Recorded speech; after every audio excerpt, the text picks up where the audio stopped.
Hey guys, this is Nathan from Wave. Quick video recapping some of the evolutions that have rolled through the platform over the last 2 to 3 weeks. Some of you may have already noticed some of these and started using them, but figured it's always a good way to just recap and give you a bit of an insight as to what are the next steps from here as well. And as always, love to hear feedback and thoughts and ideas as to what we've been working on and what we've been improving and how we can make it even better for you all. So the first one that you'll note is a part of the login screen. Just down the bottom above the next button, you've now got a forgot your password prompt. Pretty straightforward to follow. I'm sure many of you have had to go through this yourself, as have I. Very simple process to follow through. Enter the email address. You'll be then sent an email with a link to then update your password. All of that sort of stuff. Very straightforward, very simple. Nothing too complex at all. But super valuable as a tool, right? Because no doubt you're going to have a committee member or two that's going to forget their own password and then not have any idea as to what they're doing.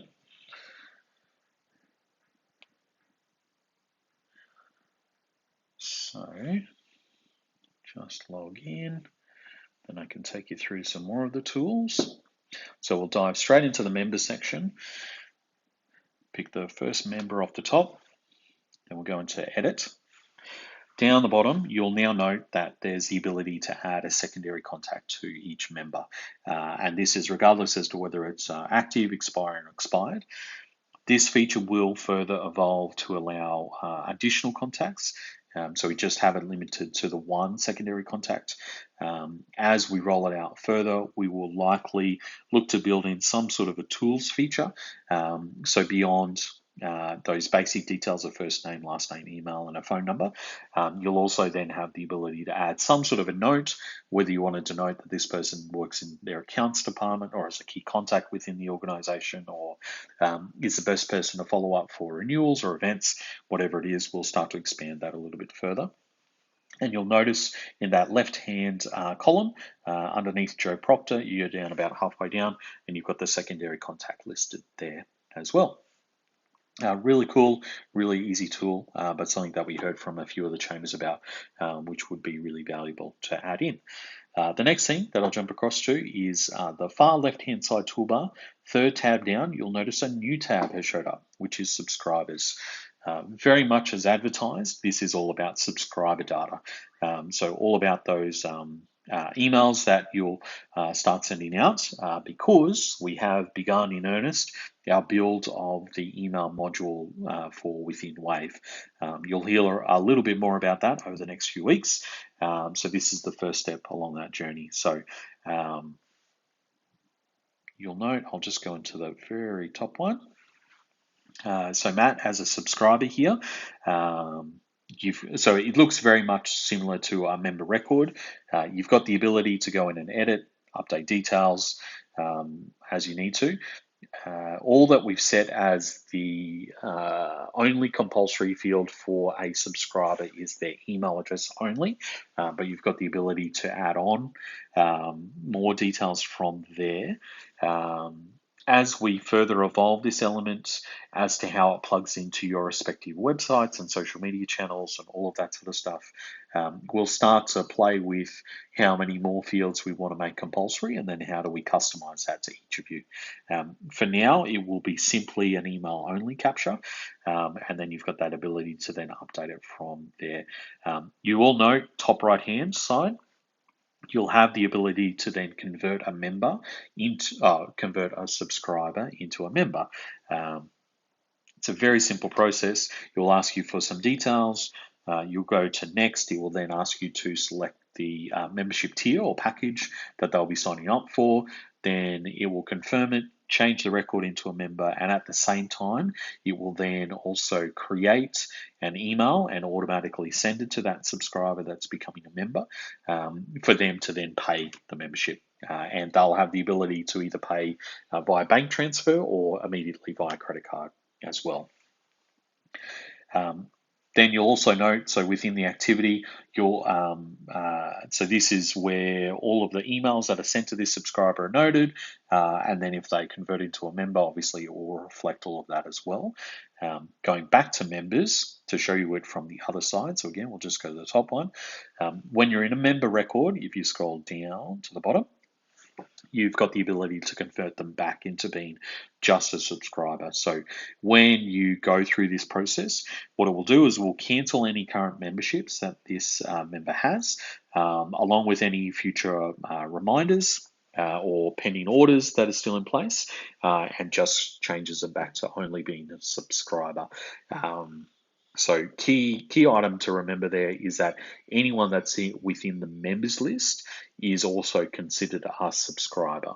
So don't think that a member has to be in the subscribers list to be a part of the email functionality. As we're building that, you'll have the ability to send emails to just current members, active members, I should say, expiring or expired members, or to just subscribers, or to all, or to any combination of those as well. As we go. Then from there, another tool within the members. So our search bar is evolving a little bit more, and you'll see it get a little bit better and smarter. Now I'll just pick any expired member at random here. A button that's unique currently just to expired members, but will be shortly rolling across expiring members as well, is if you look at the membership details, top right hand corner, the button resend reminder email. So this is only partitioned for expired members, whereby if you hit that email, if you hit that button, it will trigger an email to this member who is expired based off their last level of membership. And it will be a prompt for them to rejoin or become a member once more. And they'll have the ability to pay, again, the usual ways, either via bank transfer or credit card. When you hit that, a note will also, or a record will be created within the orders tab, 4th tab down. So it'll be created over here as well, so you can keep track of it. It'll be noted as pending until it's either reconciled with credit card or reconciled at a later time as noted as a bank transfer from there. As I mentioned, this tool will roll out to those expiring members, and it will really, the use case around that will be renewals have been issued to an expiring member. They've then forgot about it. You've done a follow-up. They said they accidentally deleted it, whatever it is, and you want that ability to hit that button and then re-trigger that reminder for them. So it will shortly be in there as well. We've just got to do a little bit more work on the data and the logic around it, just so that we're not too annoying with potential reminders and renewals and all of that sort of stuff for your members. Then from there, one other thing, just whilst we're looking at a big list of members and data, you'll note the date format. So within coding logic, it's a very peculiar thing. You have to code dates year, month, day. That's just the best way the code logic works. So we just had to do a little bit of a evolution and an update so that it would actually display the way that all of us Australians are used to reading it, day, month, year. So we put a little bit of work and logic into that just to make sure it displayed properly. Really small thing, but really valuable thing. And you'll note that the dates are now based off what's soonest to then what's furthest away. Then from there, if we go into settings, our 5th tab down, one little feature that we've been asked for by a few of the chambers, the bottom button there, view account history.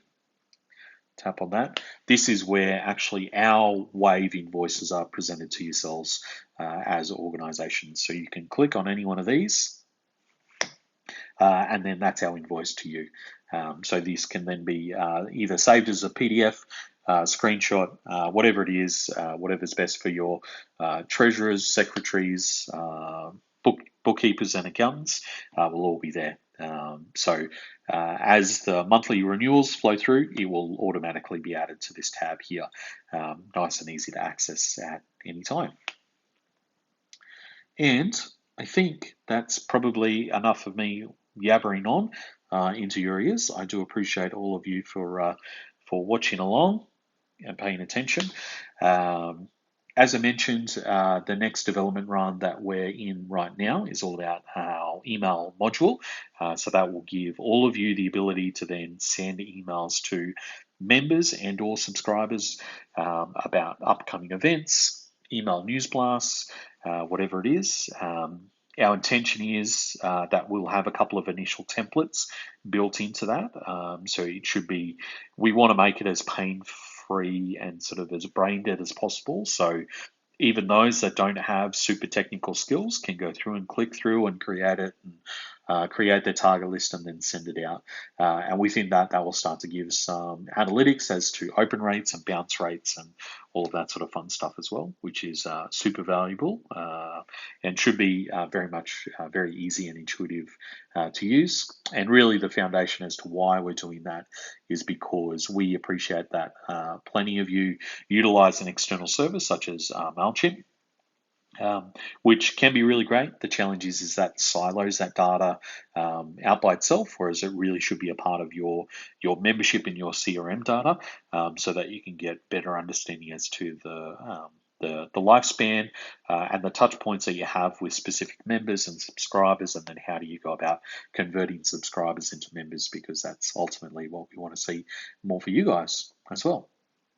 So, would love to hear any feedback. If you've hit any bugs anywhere within the platform, if you're not sure about anything, if you're unsure as to how to utilize anything, if anything that I've said today doesn't make quite enough sense and you want a bit more of a demo, please do hit me up. Otherwise, the last thing, going back to the subscribers elements, I'll be in direct touch with each of you to provide you a templated spreadsheet, very similar to how we handled the initial member onboarding and data injection.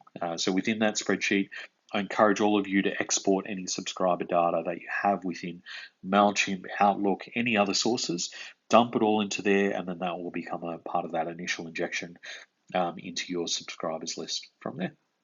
Great. Thanks again, and thank you for using Wave, and talk to you and see you all again soon. Bye-bye.